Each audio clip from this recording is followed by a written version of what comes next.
The diner's bell was a tinny, cheerful sound, instantly soured by the heavy tread of two cops cutting through the greasy air. Their eyes swept the room, dismissing the handful of night owls before landing as they always did on him. The lone black man in the corner.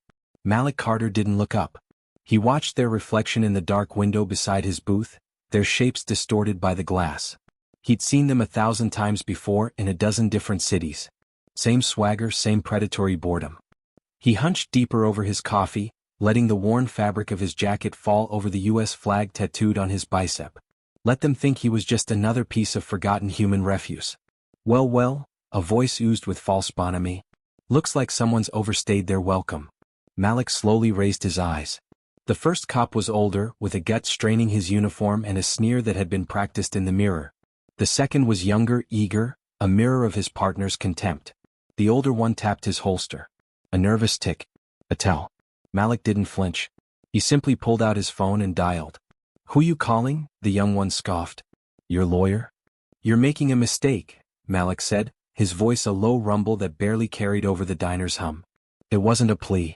It was a statement of fact. The cops laughed. It was a hollow, ugly sound.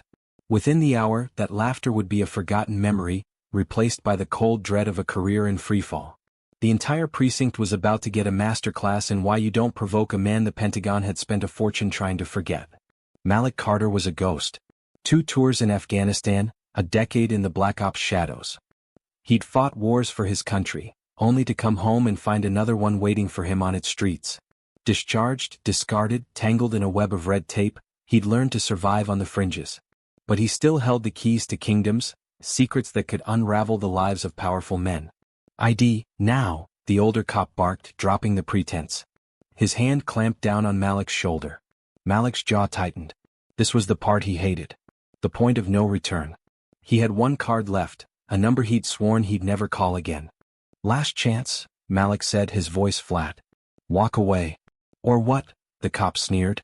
Malik's thumb hovered over the screen. A single word was all it would take. A voice answered before the first ring finished. "Go," Malik said into the phone, his eyes never leaving the cops. On the diner's TV, a news anchor's face suddenly appeared. "We have breaking news from the Pentagon, which has just confirmed a high-level internal investigation." The cops' radios crackled to life, a frantic squawk from dispatch. "All units disengage. Disengage now. Code Black. Carter is a protected asset. I repeat, stand down." The older cop's face went slack, a flicker of raw panic in his eyes before rage took over. "You think a phone call saves you?" He reached for his cuffs. "That call was a courtesy." Malik's voice dropped to a whisper, cold and sharp as a razor. "The next one is a kill order."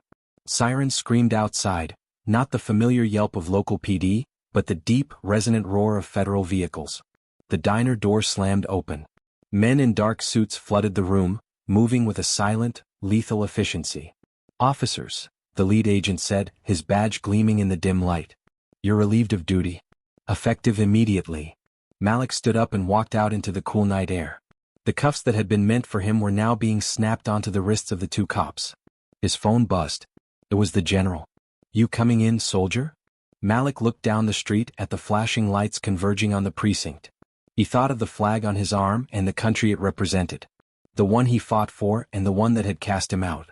"Not yet, sir," he said and hung up. Still work to do. He melted back into the shadows of the city, a ghost with a promise to keep.